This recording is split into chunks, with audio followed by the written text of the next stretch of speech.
Hello friends, എല്ലാവർക്കും നമ്മുടെ ചാനലിലേക്ക് വീണ്ടും സ്വാഗതം. എല്ലാവർക്കും സുഖം തന്നെയെന്ന് വിശ്വസിക്കുന്നു. അപ്പോൾ നമുക്ക് തുടങ്ങാം.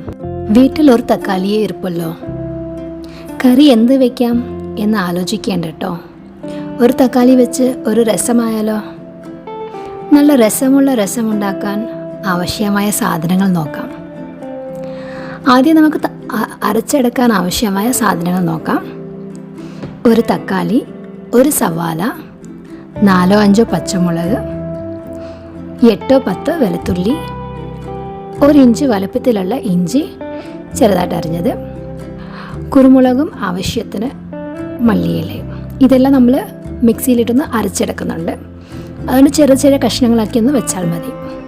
ഇനി താളിക്കാൻ ആവശ്യമുള്ള സാധനങ്ങൾ എന്താണെന്ന് പറയാം.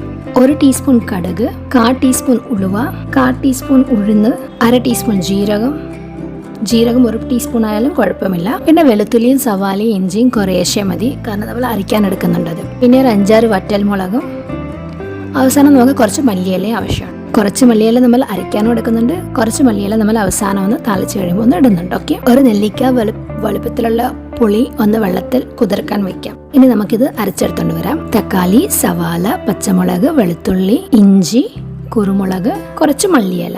ഓക്കെ, ഇതെല്ലാം കൂടെ ഒന്ന് അരച്ചെടുത്തിട്ട് വരാം. ഇനി ചട്ടി അടുപ്പിൽ വെച്ച് ചട്ടി ഒന്ന് ചൂടാകുമ്പോൾ കുറച്ച് വെളിച്ചെണ്ണ ഒഴിച്ച് ഇനി നമുക്ക് കടുക്, ഉലുവ, ഉഴുന്ന് പരിപ്പ്, ജീരകം, വെളുത്തുള്ളി, സവാള, ഇഞ്ചി ഇതെല്ലാം കൂടെ ഒന്ന് ഇട്ടിട്ട് ഇതാ നമ്മളൊന്ന് വഴറ്റിയെടുക്കണം നന്നായിട്ട്. വറ്റൽ മുളകും ഇട്ടിട്ടുണ്ട്, നമ്മളൊന്ന് വഴറ്റിയെടുക്കാം. നല്ലതുപോലെ വഴറ്റി കഴിയുമ്പം നമുക്ക് വേണമെങ്കിൽ ഇപ്പോഴും മസാലകളുടെ പൊടികളിടാം. അതല്ലെങ്കിൽ ഈ അരപ്പ് നമ്മൾ അരച്ച് വെച്ചിരിക്കുന്നത് ചേർത്തിട്ട് അത് കഴിഞ്ഞ് ഇട്ടാലും കുഴപ്പമില്ല കേട്ടോ. ഇപ്പോൾ ഞാൻ അത് കഴിഞ്ഞാണ് ഇടുന്നത്. അരപ്പ് ചേർത്ത് കൊടുക്കാം. നന്നായി ഒന്ന് ഇളക്കി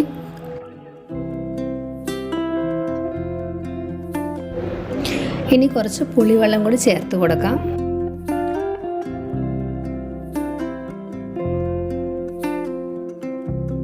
ആവശ്യത്തിന് ഉപ്പും ചേർത്ത് ഇളക്കാം. ഇനി നമുക്ക് മസാലകളൊന്നും ഇടാമേ. 1/2 ടീസ്പൂൺ മഞ്ഞൾപ്പൊടി, ഒരു 1-2 ടീസ്പൂൺ മല്ലിപ്പൊടി,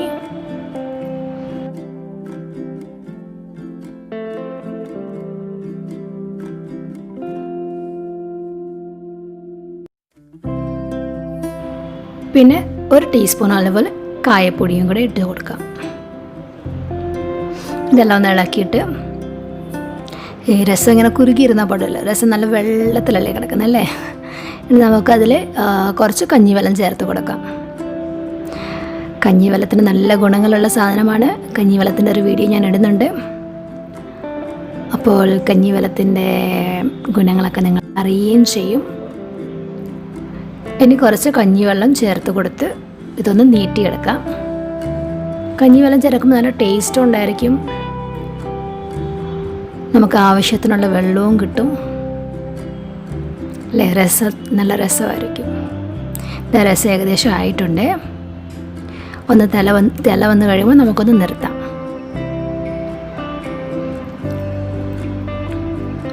ഇനി നമുക്ക് തീ ഓഫ് ചെയ്യാം കേട്ടോ. നല്ല രസമുള്ള രസം വെറും 1 തക്കാളി വെച്ച് നിങ്ങളും കൂടെ ഒന്ന് ട്രൈ ചെയ്ത് നോക്കുക. നല്ല ടേസ്റ്റാണ്.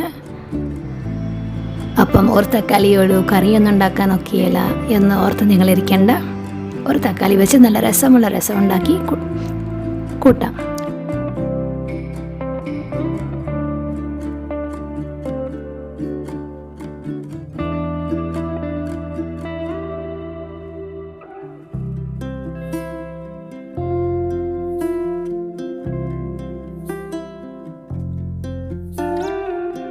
എൻ്റെ വീഡിയോ ഇതുവരെ കണ്ട് ഇഷ്ടപ്പെട്ടവർക്ക് സപ്പോർട്ട് ചെയ്തവർക്കൊക്കെ നന്ദി. ഇഷ്ടപ്പെട്ടാൽ ലൈക്ക് ചെയ്യുക, സപ്പോർട്ട് ചെയ്യുക. പിന്നെ ആദ്യമായിട്ടാണ് കാണുന്നതെങ്കിൽ സബ്സ്ക്രൈബ് കൂടി ചെയ്യണേ.